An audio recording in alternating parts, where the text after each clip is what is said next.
സാക്ഷി sole witness crime story number 2. പിടിക്കെതിരെ case.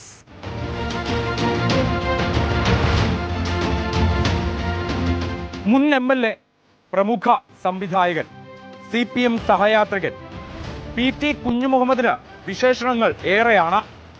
എന്നാൽ ഇപ്പോൾ കുഞ്ഞുമുഹമ്മദിനെതിരെ ഉയർന്നിരിക്കുന്നത് അതിഗുരുതരമായ ലൈംഗികാതിക്രമ പരാതിയാണ്.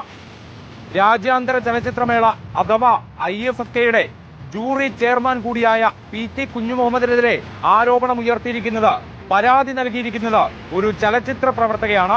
ഏറ്റവും ഒടുവിലായി സ്ത്രീത്വത്തെ അപമാനിച്ചതിനും ലൈംഗികാതിക്രമം നടത്തിയതിനും തിരുവനന്തപുരം കന്റോൺമെന്റ് പോലീസ് PT കുഞ്ഞുമുഹമ്മദിനെതിരെ കേസ് രജിസ്റ്റർ ചെയ്തു കഴിഞ്ഞു.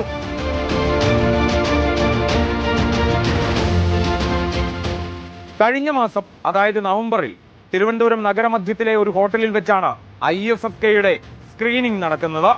ആ സ്ക്രീനിംഗിൽ തന്റെ ഡോക്യുമെന്ററി പ്രദർശിപ്പിക്കുകയാണ് ഒരു ചലച്ചിത്ര പ്രവർത്തക, അതും IFFK ജൂറിയിൽ അംഗമായ ചലച്ചിത്ര പ്രവർത്തക. സ്ക്രീനിംഗ് പൂർത്തിയായ ശേഷമാണ് PT കുഞ്ഞുമുഹമ്മദ്, അതായത് IFFK ജൂറി ചെയർമാൻ, ചലച്ചിത്ര പ്രവർത്തകയെ അതേ ഹോട്ടലിലെ തന്റെ മുറിയിലേക്ക് വിളിച്ചു വരുത്തുന്നത്. ഡോക്യുമെന്ററിയുമായി ബന്ധപ്പെട്ടും സ്ക്രീനിംഗുമായി ബന്ധപ്പെട്ടും ചില കാര്യങ്ങൾ സംസാരിക്കാനുണ്ടെന്ന് പറഞ്ഞായിരുന്നു കുഞ്ഞുമുഹമ്മദ് ചലച്ചിത്ര പ്രവർത്തകയെ വിളിച്ചു വരുത്തുന്നതെന്നാണ് അവരുടെ തന്നെ പരാതിയിൽ പറയുന്നത്. തുടർന്ന് ചലച്ചിത്ര പ്രവർത്തക ആ മുറിയിലേക്ക് പ്രവേശിക്കുകയാണ്. അവിടെ വെച്ച് തന്നെ കടന്നു പിടിച്ചു കുഞ്ഞുമുഹമ്മദ് എന്നുള്ളതാണ് ചലച്ചിത്ര പ്രവർത്തക നൽകിയിട്ടുള്ള പരാതിയിൽ പറയുന്നത്. ആദ്യം പരാതി മുഖ്യമന്ത്രിക്ക് നൽകി. തുടർന്ന് മുഖ്യമന്ത്രി ആ പരാതി സംസ്ഥാന പോലീസ് മേധാവിക്ക് കൈമാറുകയും തുടർന്നാണ് കന്റോൺമെന്റ് പോലീസ് സ്റ്റേഷനിലേക്ക് അത് എത്തുകയും ചെയ്തത്.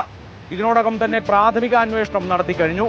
ഹോട്ടലിനുള്ളിലെ CCTV ദൃശ്യങ്ങൾ പരിശോധിച്ചതിൽ നിന്ന് ചലച്ചിത്ര പ്രവർത്തക കുഞ്ഞുമുഹമ്മദിന്റെ മുറിയിലേക്ക് കയറിപ്പോകുന്നതിന്റെയും ഇറങ്ങി വരുന്നതിന്റെയും ദൃശ്യങ്ങൾ ലഭിച്ചു കഴിഞ്ഞു.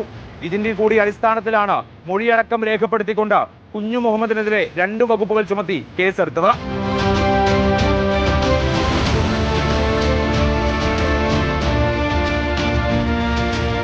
ചലച്ചിത്ര പ്രവർത്തകയുടെ രഹസ്യമൊഴിയടക്കം രേഖപ്പെടുത്തി തുടർ നടപടികളുമായി മുന്നോട്ടു പോകാനാണ് പോലീസിന്റെ തീരുമാനം.